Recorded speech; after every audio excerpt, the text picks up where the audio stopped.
Bienvenue à une histoire incroyable qui vous inspirera et vous aidera à améliorer votre français par la même occasion. Aujourd'hui, nous plongeons dans la vie d'Albert Einstein, un homme qui a changé le monde par ses idées et son courage. Pendant que vous écoutez, concentrez-vous sur les nouvelles expressions et le vocabulaire que je vais vous présenter. Il ne s'agit pas seulement d'apprendre le français, il s'agit de découvrir comment la persévérance et la curiosité peuvent mener à la grandeur. Alors prenez un carnet, soyez attentifs et commençons ce voyage pour améliorer votre écoute, élargir votre vocabulaire et trouver de la motivation dans la vie d'un génie. Albert Einstein est né le 14 mars 1879 dans une petite ville appelée Ulm, en Allemagne. Ses parents, Hermann Einstein et Pauline Koch, étaient des gens ordinaires. Hermann était un homme d'affaires qui travaillait avec des pièces électriques, tandis que Pauline était une femme au foyer qui aimait la musique et l'apprentissage. Quand Albert est né, il n'y avait rien d'extraordinaire chez lui, à l'exception d'un petit détail. Sa tête était inhabituellement grande. Sa famille en plaisantait même, se demandant s'il grandirait pour être un enfant normal. Ils étaient loin de se douter que ce garçon grandirait pour changer le monde. Albert était un enfant très calme. Il n'a prononcé ses premiers mots qu'à près de 3 ans. Cela inquiétait ses parents. Certaines personnes pensaient qu'il y avait quelque chose qui n'allait pas chez lui. Sa famille l'appelait le silencieux, car il parlait rarement, même quand les autres enfants autour de lui bavardaient. Mais Albert n'était pas silencieux parce qu'il était lent, il était silencieux parce qu'il pensait toujours. Il pouvait rester assis pendant des heures, observant le monde autour de lui, comme s'il essayait de comprendre comment tout fonctionnait. Quand Albert avait 5 ans, son père lui fit un petit cadeau qui allait changer sa vie à jamais. C'était une simple boussole. Au début, Albert ne comprenait pas comment elle fonctionnait. Comment l'aiguille pouvait-elle toujours pointer vers le nord, peu importe comment il la tournait? Il devint obsédé par ce minuscule objet. Il le fixait des heures, essayant de comprendre la force invisible qui guidait l'aiguille. C'était la première fois qu'Albert réalisait qu'il existait des forces invisibles dans le monde, et il voulait toutes les découvrir. Il dira plus tard « Cette expérience a laissé sur moi une impression profonde et durable ». Quand Albert commença l'école, les choses ne se passaient pas bien. Il n'aimait pas la façon dont ses professeurs enseignaient. À cette époque, les écoles étaient très strictes et on attendait des élèves qu'ils mémorisent tout. Mais Albert n'était pas intéressé par la mémorisation de faits. Il voulait poser des questions et trouver des réponses. Ses professeurs se mettaient souvent en colère contre lui. Un enseignant lui a même dit « Vous êtes une honte, vous ne réussirez jamais dans la vie ». Ces mots firent mal, mais Albert ne les laissa pas l'arrêter. Albert avait des difficultés dans certaines matières, surtout les langues. Mais il y avait une matière qu'il aimait plus que tout, les mathématiques. Il l'appelait le langage de l'univers et aimait résoudre des problèmes comme des énigmes. Chaque problème est un indice qui vous mène à la solution. Cette approche ludique fit qu'Albert tomba amoureux des nombres. Albert n'était pas comme les autres enfants. Pendant que les autres jouaient, il passait des heures à lire des livres et à imaginer comment le monde fonctionnait. Il aimait les histoires sur les grands scientifiques et rêvait souvent de faire ses propres découvertes. Un jour, en rentrant de l'école, Albert se demanda « Qu'est-ce que ce serait de chevaucher un rayon de lumière ?» Cette question le poursuivit pendant des années. Ce fut le début de son voyage de toute une vie pour comprendre la lumière, l'espace et le temps. Quand Albert eut 15 ans, sa vie prit un tournant difficile. L'entreprise de son père fit faillite et la famille dut déménager en Italie. Albert resta en Allemagne pour finir l'école, mais il détestait être loin de sa famille. Il se sentait seul et malheureux. Finalement, Albert décida de quitter l'école sans avoir obtenu son diplôme. Il ne supportait plus les règles strictes et les professeurs sévères. Au lieu de cela, il commença à étudier par lui-même. Il lisait des livres de sciences, de philosophie et de mathématiques, apprenant tout ce qu'il voulait savoir. Ce fut une décision risquée. Beaucoup de gens pensaient qu'il avait ruiné son avenir en quittant l'école. Mais Albert s'en fichait. Il croyait que l'apprentissage était plus important que de suivre les règles. À 16 ans, Albert écrivit son premier article scientifique. Il n'était pas parfait, mais il montrait son incroyable potentiel. Il postula également à une école prestigieuse en Suisse, l'École polytechnique fédérale suisse. Cependant, il échoua à l'examen d'entrée car il avait des difficultés dans les matières non scientifiques comme le français et l'histoire. Au lieu d'abandonner, Albert décida de réessayer. Il travailla plus dur que jamais, améliorant ses points faibles et refusant de laisser l'échec le définir. La jeunesse d'Albert Einstein fut remplie de difficultés et de doutes. Les gens ne le comprenaient pas et il fut confronté au rejet et à l'échec. Mais il n'abandonna jamais. Sa curiosité, sa détermination et son amour pour l'apprentissage le maintinrent. Albert Einstein était déterminé à faire quelque chose de sa vie. Après avoir quitté l'Allemagne, il déménagea en Suisse, un pays connu pour son système éducatif moderne. La Suisse était différente de l'Allemagne. Les écoles étaient moins strictes et les élèves étaient encouragés à penser librement. C'était exactement ce dont Albert avait besoin. À l'âge de 17 ans, Albert tenta de nouveau d'entrer à l'École polytechnique fédérale suisse de Zurich. Cette fois, il réussit. Cependant, ses problèmes n'étaient pas encore terminés. Même s'il étudiait enfin dans l'une des meilleures écoles d'Europe, la nature rebelle d'Albert rendait difficile son intégration. Albert aimait étudier les mathématiques et la physique, mais il n'était pas intéressé par les autres matières. Ses professeurs ne comprenaient pas sa façon de penser.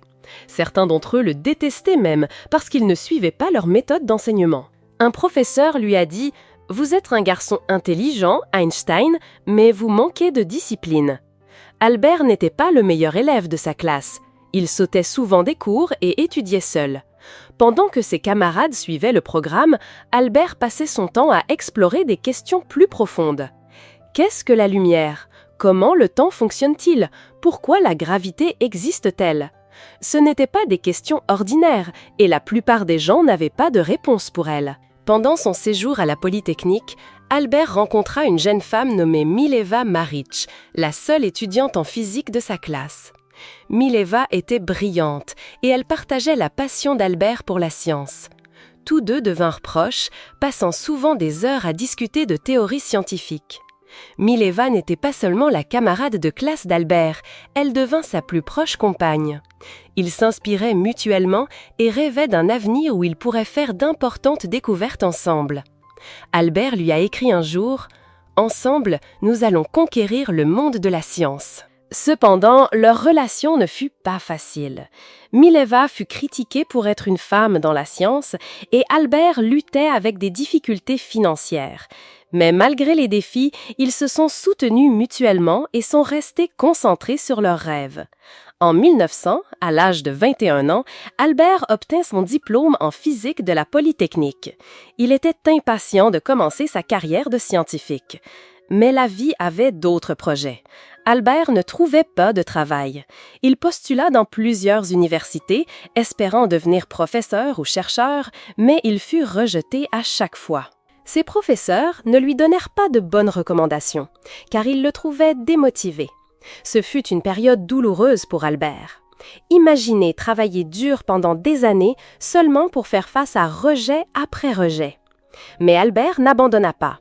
Au lieu de cela, il accepta tous les emplois qu'il pouvait trouver pour subvenir à ses besoins. En 1902, Albert trouva enfin un emploi. Il travailla comme commis au bureau suisse des brevets à Berne. Son travail consistait à examiner les demandes de brevets et à décider si les inventions étaient originales. Ce n'était pas un travail glamour, et cela n'avait rien à voir avec la physique. Au début, Albert fut déçu. Il voulait être scientifique, pas commis. Mais au lieu de se plaindre, il tira le meilleur parti de sa situation. Le travail lui laissait du temps libre et il utilisait ce temps pour réfléchir à ses idées scientifiques. Albert commença à appeler le bureau des brevets son « laboratoire de pensée ». En examinant les brevets, il griffonnait secrètement ses pensées sur la nature de la lumière, du temps et de l'espace. Il était déterminé à poursuivre son rêve, même si cela signifiait travailler tard dans la nuit après avoir terminé son travail de jour. En 1903, Albert épousa Mileva. Le couple eut un mariage simple et peu après, ils eurent leur premier enfant, un fils nommé Hans Albert Einstein. Bien qu'ils fussent heureux ensemble, la vie n'était pas facile. Le salaire d'Albert en tant que commis n'était pas suffisant pour subvenir aux besoins de sa famille. Il vivait dans un petit appartement et luttait pour joindre les deux bouts. Les amis d'Albert lui conseillaient souvent d'abandonner ses rêves scientifiques et de se concentrer sur son travail. Mais Albert refusa. Il dit « Je préférerais lutter pour ma passion que de vivre confortablement sans but ». Malgré les difficultés, Albert continua à travailler sur ses théories. En 1905, à l'âge de 26 ans, il publia une série d'articles qui allaient changer le monde à jamais. Les scientifiques appellent cette année l'annus mirabilis d'Einstein ou l'année des miracles. L'effet photoélectrique. Albert expliqua comment la lumière se comporte comme de minuscules particules appelées photons.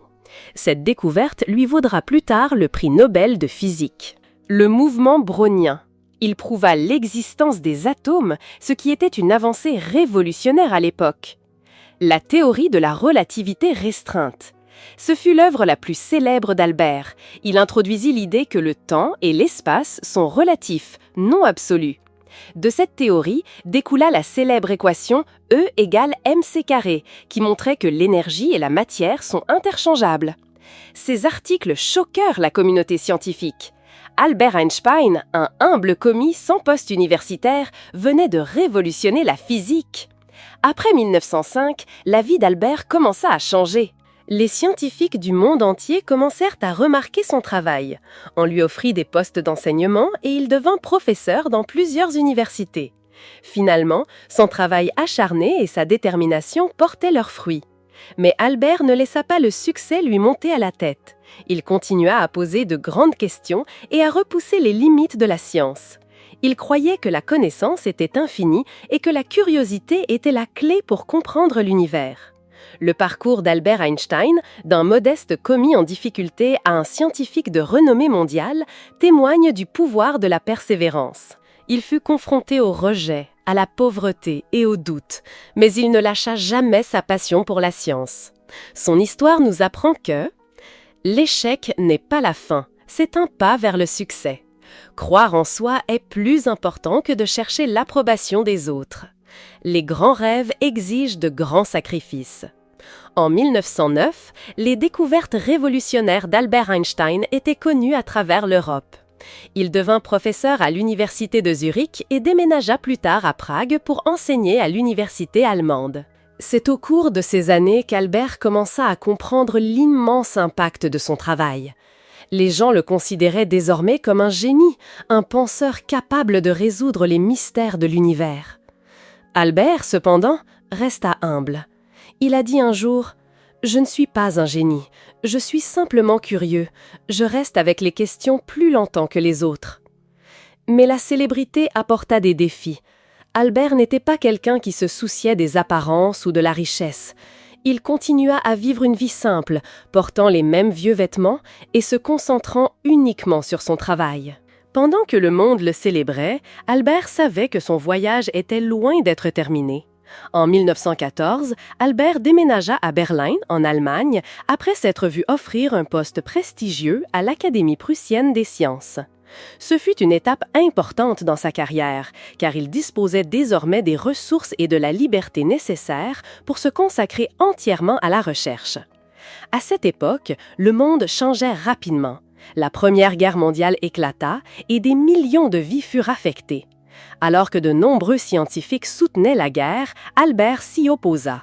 Il croyait en la paix et utilisa son influence pour promouvoir l'harmonie.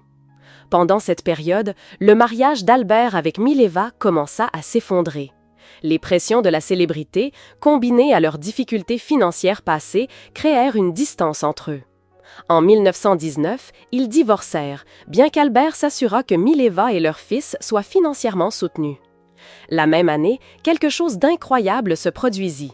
Des scientifiques britanniques testèrent la théorie de la relativité générale d'Albert, sur laquelle il travaillait depuis 1915. Les résultats confirmaient sa théorie. La gravité pouvait courber la lumière. Ce fut une découverte révolutionnaire qui changea notre compréhension de l'univers. La nouvelle se répandit comme une traînée de poudre. Albert Einstein devint une icône mondiale du jour au lendemain. Les journaux du monde entier titraient « La théorie d'Einstein confirmée ». Pour la première fois dans l'histoire, un scientifique était traité comme une célébrité.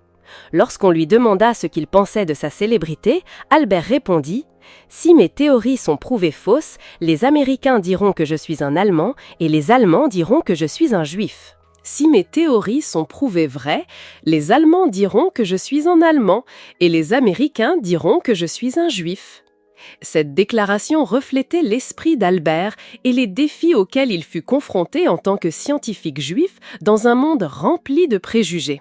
Dans les années 1920, Albert voyagea à travers le monde, donnant des conférences et rencontrant d'autres scientifiques. Il visita les États-Unis, le Japon et de nombreux autres pays, partageant ses idées et inspirant la prochaine génération de penseurs. Albert utilisa sa célébrité pour plaider en faveur de la paix.